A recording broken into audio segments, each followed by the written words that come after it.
Dalam Islam, peranan wanita dalam keluarga menurut perspektif Islam amat besar dan penting kerana mereka berfungsi sebagai pendidik serta role model kepada anak-anak. Wanita turut memainkan peranan dalam membina rumah tangga Muslim yang harmoni dengan meluangkan masa bersama keluarga, mengurus keperluan suami dan anak-anak serta mengekalkan suasana penuh kasih sayang dan keberkatan. Oleh itu, terdapat 4 peranan utama wanita dalam institusi kekeluargaan yang digariskan oleh Islam untuk memastikan kesejahteraan dan keharmonian rumah tangga. Antara 4 peranan utama wanita itu ialah peranan sebagai hamba Allah, peranan sebagai seorang anak, peranan sebagai seorang isteri dan peranan sebagai seorang ibu.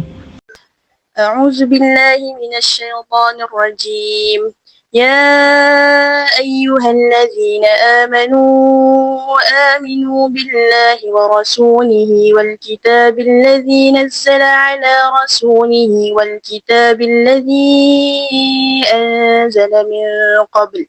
ومن يكفر بالله وملائكته وكتبه ورسله واليوم الآخر فقد ضل ضلالا بعيدا. Peranan utama wanita yang pertama ialah sebagai hamba Allah. Beriman kepada Allah adalah asas kepada identiti sebagai wanita muslimah. Keimanan yang kukuh menjadikan wanita lebih sabar, redha dan yakin menghadapi ujian serta membangun keluarga harmoni. Seterusnya ialah beribadah kepada Allah. Wanita berpeluang menjadikan cara hidup sebagai ibu, anak dan isteri sebagai satu ibadah yang mendekatkan diri kepada Allah dan dilakukan dengan niat ikhlas. Yang ketiga adalah mengenal sifat-sifat Allah melalui nama-nama dan sifat-sifatnya yang sempurna, iaitu Asmaul Husna. Ia adalah kunci kepada keimanan yang sahih. Wanita sebagai hamba Allah perlu memahami dan menghayati sifat-sifat ini supaya mereka akan lebih yakin, tenang dan berserah diri dalam menghadapi cabaran hidup serta membentuk akhlak wanita menjadi seorang muslimah. A'udzu billahi minasyaitonir rajim.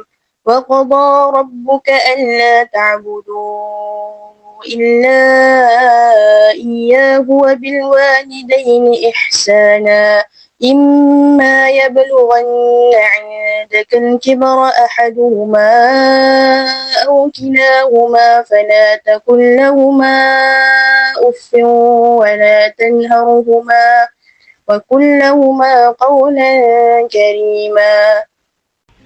Peranan utama wanita yang kedua ialah sebagai seorang anak. Pertama, berbakti kepada ibu bapa adalah kewajipan utama seorang anak. Ia merangkumi ketaatan, penghormatan dan layanan yang baik terhadap ibu bapa, terutama ketika mereka sudah lanjut usia. Seterusnya, menjaga maruah dan akhlak bukan sekadar tanggungjawab peribadi tetapi merupakan amanah besar yang secara langsung mencerminkan kehormatan dan nilai keluarga.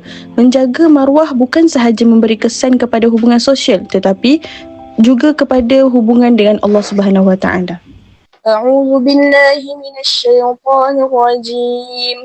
Ar-rijalu qawwamuna 'alan nisa'i bima faddala Allahu ba'dahum 'ala ba'din wa bima anfaqu min amwalihim. فالصالحات قانتات حافظات للغيب بما حفظ الله واللاتي تخافون نشوزهن فعظوهن واهجروهن في المضاجع واضربوهن فإن أطعنكم فلا تبغوا عليهن سبيلا إن الله كان عليا كبيرا. Peranan utama wanita yang ketiga sebagai seorang isteri. Ketaatan seorang isteri kepada suami dalam perkara yang makruh, iaitu yang tidak bertentangan dengan syariat Islam, merupakan salah satu ciri utama seorang wanita solehah. Wanita solehah adalah mereka yang taat kepada suami serta menjaga kehormatan diri. Ketaatan ini bukanlah bentuk penindasan atau ketudukan mutlak, tetapi satu bentuk kerjasama dan penghormatan terhadap struktur kepimpinan yang ditetapkan oleh Allah Subhanahu Wa Taala.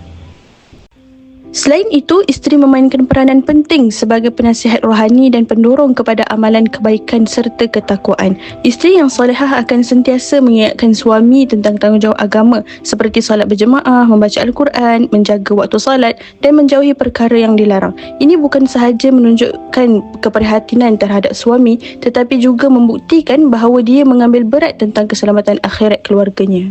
Peranan utama wanita yang terakhir adalah sebagai seorang ibu. Melahirkan anak merupakan titik permulaan kepada peranan sebagai ibu.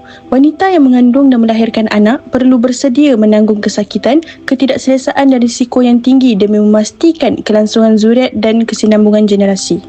Dalam Islam, pengorbanan ini diangkat ke tahap yang sangat mulia. Seterusnya, peranan ibu adalah mengasuh dan mendidik anak. Dalam Islam, mendidik anak adalah tanggungjawab besar yang dipikul oleh ibu bapa. Namun, ibu sering menjadi pendidik utama kerana keterlibatan harian yang lebih dekat dan berterusan.